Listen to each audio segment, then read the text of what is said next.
Right. Kurnool జిల్లాలో నిత్య పెళ్లి కొడుకు పైన భార్యలు ధర్నా చేస్తున్నాయి. సో ఆ నిత్య పెళ్లి కొడుకు పెళ్లిల మీద పెళ్లి చేసుకుంటున్నారు. ఇప్పుడు తాజాగా మూడో పెళ్లి చేసుకున్నాడు. ఫస్ట్ 1993లో రాధ అనేటువంటి యువతిని పెళ్లి చేసుకున్నాడు. తర్వాత పద్మ అనే యువతిని పెళ్లి చేసుకున్నాడు. ఇప్పుడు మూడో పెళ్లి చేసుకోవడంతో ఆ ఇద్దరు భార్యలు కర్నూలు కలెక్టరేట్ ఎదుట ధర్నాకు దిగారు. సో ఎవరంటే ఆయన విద్యుత్ శాఖలో పత్తికొండ ఆఫీస్లో జూనియర్ అసిస్టెంట్గా భాస్కర్ రావు అనేటువంటి వ్యక్తి ఆయన పనిచేస్తున్నారు. సో ఒక ప్రభుత్వ ఉద్యోగిగా ఉండి కనీసం బాధ్యతాయుతంగా ప్రవర్తించాల్సినటువంటి ఒక స్థానంలో ఉండి ఈ రకంగా పెళ్లిళ్ళ మీద పెళ్లిళ్ళు చేసుకుంటూ భార్యల్ని మోసం చేస్తూ ఉన్నాడు. సో ఇద్దరు భార్యలు ఎవరైతే ఉన్నారో వాళ్ళు ఇప్పుడు ఇద్దరు ధర్నాకు దిగారు. తమను మోసం చేశారు, తనకు తెలియకుండా ఈమెకు తెలియకుండా ఆమెను ఇద్దరికి తెలియకుండా ఇంకొకరిని పెళ్లి చేసుకున్నాడు ఆ భాస్కర్ రావు అనేటువంటి ఆ వ్యక్తి. ఆయన అక్కడ జూనియర్ అసిస్టెంట్గా పనిచేస్తున్నారు. సో ఆస్తులు ఉన్నాయని ఒకరిని, తర్వాత ఉద్యోగం చేస్తుందని ఒకరిని, ఇప్పుడేమో అందంగా ఉందని మరొకరిని పెళ్లి చేసుకున్నటువంటి పరిస్థితి. సో ఇట్లా ఒకరిని కాకుండా ఒకరిని ఇక్కడ ఇట్లా మూడు పెళ్లి చేసుకునేసరికి ఆ ఇద్దరు భార్యలు అక్కడ ధర్నా చేశారు కలెక్టరేట్ వద్ద.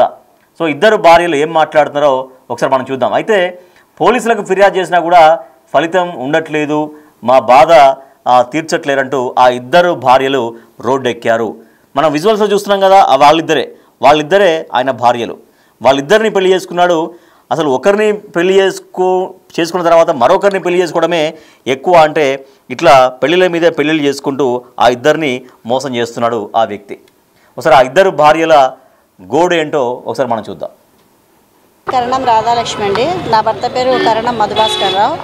ఆయన పత్తికొండలో జేఏఓగా పనిచేస్తున్నారు కరెంట్ డిపార్ట్మెంట్లో. ఇప్పుడు నన్ను కాదని చెప్పి రెండో పెళ్లి చేసుకున్నాడు, రెండో ఆమెను కాదని చెప్పి మూడో పెళ్లి కూడా చేసుకున్నాడని చెప్తున్నాడు. మాకైతే భరణం అంటూ ఏం లేదు. మాకు అతని నుంచి పరిష్కారం కావాలండి. ఇది ఎంతకాలం అని మేము 2003 నుంచి పోరాడుతున్నాం. మాకెవ్వరూ ఏం సాయం చేయలేదు. పోలీస్ డిపార్ట్మెంట్కి వెళ్ళినా కూడా చూసుకోండి అంటాడు. కోర్టుకు వెళ్తే కోర్టులో 28 సంవత్సరాల నుంచి తిరుగుతున్నాం. మాకంటూ ఎక్కడ న్యాయం జరగలేదు. ఇతను ఇప్పటికి 3 పెళ్ళిళ్ళు చేసుకున్నాడు. ఇంకెన్ని పెళ్ళిళ్ళు చేసుకుంటాడో మాకు తెలియదు. మరి ఇలాగే ఉంటే ఇంకెంతమంది జీవితాలతో ఆడుకుంటాడో తెలియదు. మాకైతే ప్రాణహాని ఉంది. అతను ఎప్పటికైనా కానీ నన్ను మా నాన్నగారిని చంపుతానని బెదబడిస్తున్నాడు.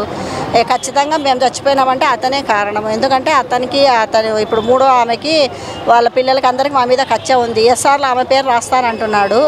మేము ఎట్లా రాస్తారు, విడాకులు తీసుకోలేదు కదా, నాతో ఎట్లా పెళ్లి చేసుకున్నారంటే మాకు విడాకులు వస్తాయి, మా ఇంటికే వాళ్ళు విడాకుల కాగితం తీసుకొచ్చి ఇస్తారు, నేను ఖచ్చితంగా వాళ్ళకు ఒక పైసా అయ్యానని మూడో ఆమెనే మాకు ఫోన్ చేసి బెదవడిస్తుంది. ఇంకా దేవుడికే తెలియాలండి. ఎస్పీ దగ్గరికి వెళ్ళలేదు. మేము first 4th town police station, Disha police స్టేషన్లో బైగామి కేసు పెట్టినాము. వాళ్ళిద్దరిని సస్పెండ్ కూడా చేశారు, రెండో భార్యను నా భర్తని ఇద్దరిని. ఇప్పుడు మూడో ఆమెతో ఉంటున్నాడు. వాళ్ళ ఇంట్లోనే ఉండడం, తినడం, తాగడం అన్నీ చేస్తున్నాడు. మాకంటూ ఏం లేదు. అతను మా దగ్గరికి రావాలని మేము కోరుకోవట్లేదు. మాకేదో ఒకటి నా కూతురికి నాకు న్యాయం చేసేసి అతని ఇష్టం. ఇంకా ఇప్పుడు నంగా ఎన్ని పెళ్ళిళ్ళు చేసుకుంటాడో ఏమో, ఏమన్నా పెళ్ళిళ్ళు చేసుకొనియండి. వాళ్ళ ఆడవాళ్ళ దొరుకుతున్నారా ఆయనకు చేసుకుంటున్నారు. మరి మా అదృష్టం ఇట్లుంది, మేము బాధపడుతున్నాం.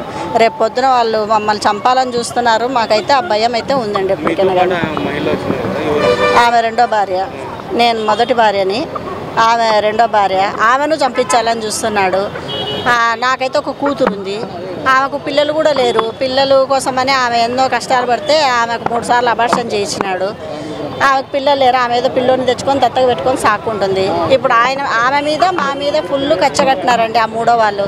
ఎక్కడికి వచ్చా కానీ మమ్మల్ని చంపించాలనే చూస్తున్నారు. ఏం చేస్తారో మరి, మా చావు ఎవరి చేతిలో ఉందో తెలియదు. మాకు నా కూతురికి న్యాయం చేయాలండి. అతను చేస్తామన్న బెనిఫిట్స్ అన్నీ మాకు చేయాలి. ఖచ్చితంగా చేసేసి అతని ఇష్టం ఏమైనా చేసుకునేయండి. దాడి చేయట్లేదు, వేరే వాళ్ళతో ఆఫీస్లో వాళ్ళతో చెప్తున్నారు, మేము వాళ్ళని చంపిస్తాము, మేము చంపించైనా కానీ మేము ఖచ్చితంగా ఎస్ఆర్లో నా పేరే రాపించుకొని పెన్షన్ అంతా నాకే రావాలి, ఆమెకు పెద్ద ఆమెకు రావడానికి వీలు లేదని మూడో ఆమె పగడబంది ఆఫీస్లో వాళ్ళకందరికీ చూపిస్తుందంట ఫొటోస్. నాకు పెళ్ళి అయింది చూడండి సార్, నన్ను పెళ్లి చేసుకున్నాడు, నేను లోపల అక్కడ రిజిస్టర్ ఆఫీస్కి మ్యారేజ్ చేసుకున్నాము, మా నాన్న చచ్చిపోయిన తర్వాత బయట పెడతామంటారు. మా నాన్న ఉన్నంతకాలం నేను బతుకుతాను, మా నాన్న చచ్చిపోతే మరుసటి రోజు నన్ను కూడా చంపేస్తారు. ఇప్పుడు అప్పట్లో మా నాన్న వయసు అయిపోయింది 23 సంవత్సరాలు, ఇంకా ఆయన ఎంతకాలం అని ఉంటాడు? ఆయన లేకపోతే మా జీవితం లేదు. ఏదో అందరు కలిసి మాకు సాయం చేయండి. అతను ఇంకొకరిని పెళ్లి చేసుకోకుండా సాయం చేయండి. ధర్నా నా మొగుడు పెళ్ళిళ్ళ మీద పెళ్ళిళ్ళు చేసుకుంటున్నాడు, మమ్మల్ని మోసం చేస్తున్నాడు, మా జీవితాలను ఆడుకుంటున్నాడు. ఒక గవర్నమెంట్ ఉద్యోగం అయింది, ఇన్ని పెళ్ళిళ్ళు చేసుకుంటున్నాడు, ఇంతమందితో సంబంధాలు పెట్టుకుంటున్నాడు. మాకేం న్యాయం జరగకుండా, పోలీస్ స్టేషన్ పోయినా న్యాయం జరగకుండా, ఎక్కడికి పోయినా ఏ ఊరి దగ్గరికి పోయినా కూడా మాకు న్యాయం జరగకుండా, మమ్మల్ని రౌడీలతో కొట్టిద్దాం చంపిస్తామని చెప్తున్నాడు. నా భర్త పత్తికొండలో పనిచేస్తాడు, పత్తికొండలో junior accounts officer Madhu Bhaskar Rao అతని పేరు. అతనికి 3 లక్షల జీతం వస్తుంది, అందుకు అతను అట్లా చేస్తున్నాడు. చేస్తే మాది ఆధారాలు ఏం లేవు, ఆధారాలన్నీ ఇంట్లో ఆధారాలు ఏం లేకుండా చించేస్తున్నాడు. మాకు ఏం ఆధారాలు డబ్బులతో కొంటున్నాడు, సిఐలను కొంటున్నాడు, ఎస్ఐలను కొంటున్నాడు, కానిస్టేబుల్ని కొంటున్నాడు. అందరినీ కొంటే మేము ఎంతకని ఇది చేస్తాము, యాడికని పోయినా ఎక్కడ న్యాయం జరగడం లేదు. మాకు అడాప్షన్ ఒక పిల్లోని తీసుకున్నాను నేను, ఇద్దరం కలిసి తీసుకున్నాం. అబ్బాయి పేరా శివాంశ్, నా పేరు పద్మావతి. కర్నూలుకు చెందిన మధు భాస్కర్ రావు ఏజేఓగా విధులు నిర్వహిస్తూ ఉన్నారు. అయితే అతని వ్యవహారం రోజు రోజుకు నిత్య పెళ్ళికొడుకు అవతారంగా మారుతుంది. అయితే అతను ఇప్పటికే 2 భార్యలతో ఉన్నారు. ఇటీవల కాలంలో మరో భార్యను కూడా రిజిస్టర్డ్ మ్యారేజ్ చేసుకున్నారంటూ తమ మొదటి భార్య ఆరోపిస్తున్నారు. ప్రస్తుతం మనతో ఆమె ఉన్నారు, వారితో మాట్లాడదాం. అమ్మ చెప్పండి, మీకి మీ భర్త మధు భాస్కర్కు ఎప్పుడు మ్యారేజ్ జరిగింది? ఇప్పుడు ప్రజెంట్ మళ్ళీ 3వ రిజిస్టర్ మ్యారేజ్ చేసుకున్నారన్నారు. అసలు ఏం జరిగింది? నా పేరు కరణం రాధాలక్ష్మి అండి. నా భర్త పేరు కరణం మధుభాస్కర్ రావు.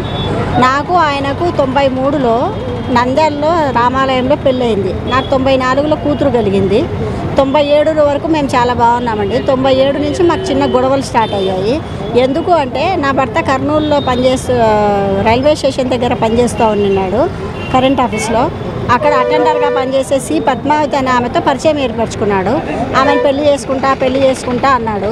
అదేంటయ్యా, నాకు వెనక 4 చెల్లెళ్ళు ఉన్నారు, వాళ్లకు పెళ్ళిళ్ళు చేయకుండా నువ్వు ఇప్పుడు పెళ్లి చేసుకోవడం ఏంటి, అది ఎంతవరకు కరెక్ట్ అంటే, లేదు నేను ఆమెను ప్రేమించినాను, ఆమెను పెళ్లి చేసుకుంటాను, నాకు రాసివ్వు, నీకు అంగీకారం అని రాసివ్వు అన్నాడు. నేను అన్నాను, అంగీకారము ఎట్లయితుంది, నేను రాయను అంటే, అయితే తెల్ల కాగితం మీద సంతకం పెట్టు, నేనే మ్యాటర్ అంతా రాసుకుంటాను అని అనేవాడు. నేను దానికి ఒప్పుకోక మేమిద్దరం గొడవలు పడుతుంటే 2002లో డిఎస్పీ గారి దగ్గర కౌన్సిలింగ్ జరిగింది.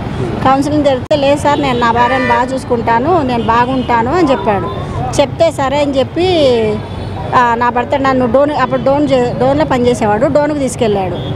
2 రోజులు బాగున్నాడు, 3వ రోజు మెడబట్టి మళ్ళీ బయటికి దోసేశాడు. నేను అక్కడ లోకల్గా ఉండే పోలీసులకు చెప్తే, వాళ్ళు ఇక్కడ ఉండి ఏం చేస్తావమ్మా, మీ హస్బెండ్ బీగం వేసుకొని పోయాడు కదా, నువ్వు మీ నాన్నగారి ఇంటికి వెళ్ళిపో అన్నారు. సరే నేను మా నాన్నగారి ఇంటికి వచ్చి మళ్ళీ వాళ్ళ అక్క బావ వాళ్ళతో ప్రయత్నాలు చేస్తున్నాం. నాకు నా భర్త తండ్రి లేనందుకు వాళ్ళ అక్క బావ పీటల మీద కూర్చొని పెళ్లి చేశారు. తర్వాత మేము వీళ్ళతో సంప్రదిస్తూనే ఉన్నాం. నా భర్త 2003లో కోర్టులో కేసు వేశాడు, నాకు విడాకులు కావాలి అని. అది 2014 వరకు జరిగిందండి. 2014లో నాకు అనుకూలంగా కోర్టు తీర్పిచ్చింది, విడాకులు ఇవ్వడానికి లేదు, ఆ అమ్మాయిదే కరెక్ట్, నువ్వే తప్పు చేస్తున్నావని ఆయన మీద నెపంతో కోర్టు అనుకూలంగా నాకు ఇచ్చింది. నా భర్త ఊరుకొండకుండా మళ్ళీ 2016లో హైకోర్టుకి వెళ్ళాడు. హైకోర్టుకి వెళ్తే అది 2023లో కొట్టేస్తే మళ్ళీ ఆయన నాకు ఆరోగ్యం బాగాలేదని చెప్పి మళ్ళీ హైకోర్టులో మళ్ళీ పిటిషన్ వేసుకున్నాడు, జరపండి నేను జరుపుకుంటానని. ఎందుకు అంటే 2023లో ఈ పద్మావతి మాకు కాల్ చేసింది నవంబర్లో. ఏమని, సార్ ఇట్లా మధుభాస్కర్ నాకు అన్యాయం చేసినాడు, నాకు హెల్ప్ చేయండి అని. నీకు అన్యాయం చేస్తే మేమేం చేయాలమ్మా అంటే, నన్ను పెళ్లి చేసుకున్నాడు సార్ అని. పెళ్ళి ఎట్లా చేసుకున్నామంటే, మీ భార్య నీ కూతురుతో విడాకులు వచ్చినాయంట కదా సార్, ఆమెకేదో ముట్టుకుంటే చచ్చిపోయే రోగం వచ్చిందంట, ఆ సర్టిఫికేట్లు అన్నీ తెచ్చినాడు, నాకు విడాకులు వచ్చినాయని సర్టిఫికేట్ చూపించుంటే మా నాన్న వాళ్ళు సరే నన్ను ఇచ్చి పెళ్లి చేసినారని ఆమె 2023లో చెప్పింది. అంతవరకు మాకు ఆమెను పెళ్లి చేసుకునే విషయం మాకు తెలియదు. ఆయన ఎప్పటికైనా మారి ఇంటికి వస్తాడని మేము అనుకున్నాం. అంతలోపల 2023లో ఆమె ఎందుకు బయట పెట్టిందంటే అదే డిపార్ట్మెంట్ మా హస్బెండ్ మళ్ళీ అదే కరెంట్ డిపార్ట్మెంట్ కర్నూలుకు ట్రాన్స్ఫర్ వచ్చినాడు. దాంట్లో అటెండర్గా పనిచేస్తున్న శాంతి అని ఆమెను పరిచయం చేసుకొని ఆమె నేను ఆల్రెడీ రిజిస్టర్ మ్యారేజ్ చేసుకున్నాను. రెండో మ్యారేజ్ ఎక్కడ పనిచేసే సమయంలో మ్యారేజ్ చేసుకున్నారు? రెండో పెళ్లి చేసుకునే టైంలో మీతో ఏదన్నా చెప్పడం జరిగిందా? నాకు తెలియదండి. నా భర్త అప్పుడు డోన్లో పనిచేసేవాడు, ఆమె ఆర్లగడ్డలో పనిచేసేది. మాకు తెలియకుండా నాకు ఆల్రెడీ మ్యూచువల్ డైవర్స్ వచ్చినాయని వాళ్ళకు చూపించి దొంగతనంగా మాకు తెలియకుండా ఆమెకు చూపించి వాళ్ళ తల్లిదండ్రులకు చూపించి పెద్ద మనుషులకు చూపించి వాళ్ళ సమక్షంలో కడప దేవస్థానంలో కట్టడి కట్టి పెళ్లి పత్రికలు కొట్టించుకొని మరీ పెళ్లి చేసుకున్నాడు. ఆ పెళ్లి కూడా నా భర్తకు పీటల మీద కూర్చున్న అక్క బావగారే మళ్ళీ ఆమెకు కూడా పెళ్లి చేశారు. 2002లో జరిగిందంట. మాకు 2023 వరకు ఆమెకు పెళ్ళైన విషయం మాకు తెలియదండి. ఇప్పుడు కూడా 2023లో ఆమె వచ్చి నన్ను రిజిస్టర్ మ్యారేజ్ చేసుకున్నారని ఆమె చెప్పడం వల్ల ఈ పద్మావతి మమ్మల్ని కాంట్రాక్ట్ అయింది. మేము ఇప్పుడు నేను మోసపోయాను, 2 ఆమె మోసపోయింది, 3 ఆమెను చేసుకున్నాడు. నా కూతురుకు చిన్నగా పుట్టినప్పటి నుంచి నా కూతురికి ఇప్పుడు పెళ్ళయింది, దానికి ఒక పాప. ఇప్పటిదాకా అతను ఒక్క నయా పైసా కూడా మాకు ఏమాత్రం ఇవ్వలేదు. అతను నాకు కానీ నా కూతురికి కానీ మాకు న్యాయం చేయాలి తప్పకుండా. ఈ 3వ ఆమె ఎవరైతే ఉన్నారో వారితో మ్యారేజ్ చేసుకున్నారా లేకుంటే రిజిస్టర్డ్గా ఏదైనా సర్టిఫికేట్ తీసుకొని ఉన్నారా? అంటే మీరు చూసారా అతన్ని 3వ మ్యారేజ్ చేసుకున్నట్టు ఎందుకు చెప్తున్నానంటే మొన్న ఆదివారము ఒక ఇంట్లో ఉండగా ఈమె కింద 100కు డయల్ చేసి పోలీసు వాళ్ళని పిలిపించి పైన పట్టుకుందంట వాళ్ళని. వాళ్ళిద్దరు ఒకే ఇంట్లో ఉన్నట్టు అందరూ చూశారు. ఆ ఇంట్లో 6 నెలల నుంచి బాడెక్కున్నట్టు కింద ఓనర్ వాళ్ళు కూడా చెప్పారు. తను ఏమని చెప్తే ఆమె నా భార్య, మేము రిజిస్టర్ మ్యారేజ్ చేసుకోవాలని ఆమె చెప్తుంది, ఆయన చెప్తున్నాడంట. మేమైతే చూడలేదు, రిజిస్టర్ మ్యారేజ్ చేసుకుంటే తెలీదు. ఇప్పుడు ఉండే ఓనర్ వాళ్ళకు చెప్పాడు. మేము వాళ్ళని అడిగితే అమ్మ వాళ్ళిద్దరు భార్యాభర్త అని చెప్పారు, లేకపోతే మేము ఇవ్వం రెంట్ అని వాళ్ళు అన్నారు. అందుకని మాకు బయటపడింది. ఆ గొడవ జరగడం వల్ల మేము బయటికి రావాల్సి వచ్చింది. ఇప్పుడు మరి ఫైనల్గా ఇప్పుడు మీరు 2 మ్యారేజ్లు చేసుకున్న తర్వాత ఒకే చోట ఫ్యామిలీలు 2 ఒకే చోట పెట్టేవారా లేకుంటే వేరువేరుగా ఉండేవారా? అసలు మాకు ఆయన పెళ్లి చేసుకున్నట్టే మాకు తెలియదండి. ఆమె ఆర్లగడ్డలో ఉంది, మేము నా కర్నూలులో ఉంటున్నాము. అతను మటుకు కర్నూలులో బనగానపల్లెలో అక్కడ జాబ్ చేసేవాడు కాబట్టి అతను కోర్టుకు వచ్చి వాయిదాలకు తిరుగుతున్నాడు కాబట్టి మేము దాని మీద ఫోకస్ చేసాం. కానీ ఈమెను పెళ్లి చేసుకున్నాడు, ఆమెతో ఉంటున్నాడు, ఎప్పటికైనా చివరికి నా దగ్గరికే వస్తాడన్న భ్రమలో నేను బతికాను. కానీ అది కోర్టు వాయిదాలు పడుతూనే ఉంది. ఇన్ని సంవత్సరాల నుంచి మేము డిఎస్పీ దగ్గర అన్ని కౌన్సిలింగ్ జరిగినా మాకు న్యాయం చేసినా అతని మటుకు మాకు న్యాయం చేయటం లేదు. భరణం కానీ ఏమీ లేదు మాకు. అతని నుంచి మాకు రావాల్సినటువన్నీ మాకు ఇప్పించాలి. అతను ఇంకొక ఆడదాని జీవితం నాశనం చేయకుండా చూడాలంతే. అంటే ఇప్పుడు మొదటిగా మిమ్మల్ని మ్యారేజ్ చేసుకున్నారు, రెండవగా పద్మావతి ఆమెను చేసుకున్నారు. ఇద్దరు కలిసి ఇక్కడ ఆందోళన చేస్తున్నారు. ఫైనల్గా మీకు ఎలాంటి న్యాయం కావాలని కోరుతూ ఉన్నాను? మాకు అతను రావాలని కాదండి, నాకు నా కూతురికి న్యాయం చేయాలా, ఆమెకు చేయాల్సిన న్యాయం ఆమెకు చేయాలా. అతను అన్ని విధాలా మమ్మల్ని అయితే ఆదుకోవాల్సిందే. ఎందుకంటే నాకు నా తండ్రికి 83 సంవత్సరాలు, ఆయనకు పెన్షన్ వస్తున్నందుకు మేము బతుకుతున్నాం. ఆయన తదనంతరం నాకు ఇల్లు కానీ తమ్ముళ్ళు కానీ ఎవ్వరు లేరు సాకేవాళ్ళు. నా పరిస్థితి ఏంది? అతను నాకు న్యాయం చేయకపోతే నేను ఎక్కడ బతకాలి? రోడ్డు మీద బతకాలా? నా పరిస్థితి నాకు మటుకు ఖచ్చితంగా అతని నుంచి నాకు నా కూతురికి ఖచ్చితంగా అతను న్యాయం చేయాల్సిందే. మేము కోరుకునేది అది. అతను ప్రస్తుతం వచ్చేసి పత్తికొండలో జేఏఓగా కరెంట్ డిపార్ట్మెంట్లో పనిచేస్తున్నాడు. అయితే ఇది మొత్తంగా 2 పెళ్ళిళ్ళు చేసుకొని మొన్న ఇటీవల 3వ పెళ్ళి కూడా చేసుకున్నారు. అయితే చెప్పండి, మీ అల్లుడు ఇప్పటికే 2 పెళ్ళిళ్ళు చేసుకున్నారు, ఆల్రెడీ మీకు కూడా మీ దృష్టికి తీసుకొచ్చారంటున్నారు. ఈ మధ్య కాలంలో మరో నిత్య పెళ్లి కొడుకు అవతారంగా 3వ పెళ్లి కూడా చేసుకున్నారన్నారు. ఎప్పుడు పెళ్లి చేశారు? ఏం జరిగింది అసలు? నా పేరు పార్థసారథి. నేను సీనియర్ అకౌంట్స్ ఆఫీసర్ ఎలక్ట్రిసిటీలో రిటైర్ అయినాను. నాకు 5 మంది ఆడపిల్లలు. నేను కరుణం మధురాశ్రావుకు నా ఇన్ఫ్లుయెన్స్ ఉపయోగించి వాడికి క్లర్క్గా ఉద్యోగం ఇప్పించి, సరే కరెంట్ డిపార్ట్మెంట్లో ప్రమోషన్స్ వస్తాయి, జీతాలు బాగా ఉంటాయన్న ఉద్దేశంతో నా అమ్మాయికి పెద్ద కూతురు నుంచి వాడికి నంద్యాలలో 93లో పెళ్లి చేశాను.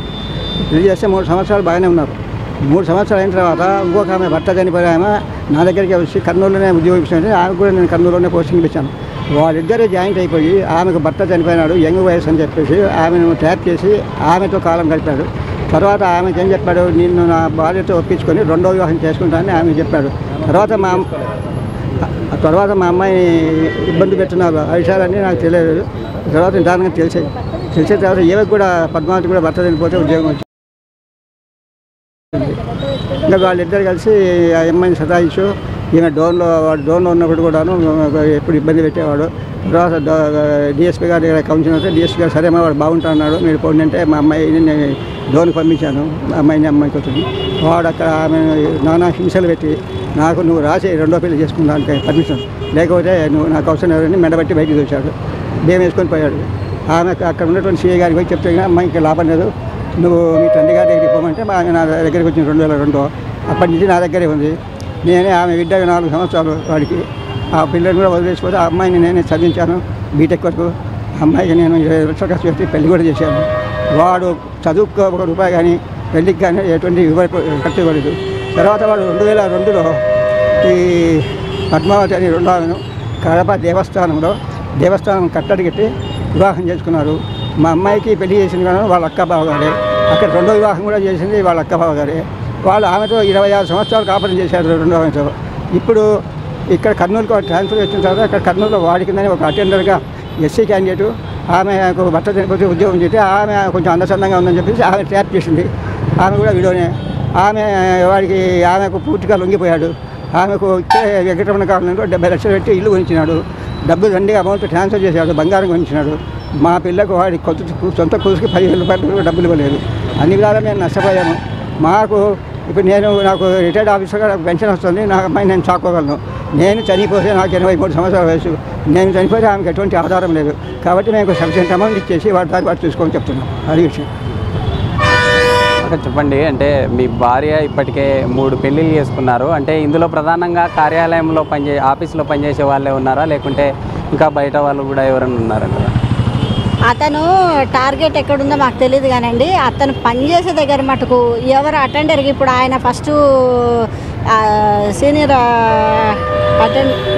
ఆమె అటెండర్గా పనిచేసేది పద్మావతి. నా భర్త అదే డిపార్ట్మెంట్లో పనిచేసేవాడు, పెన్షన్ చూసుకునేవాడు.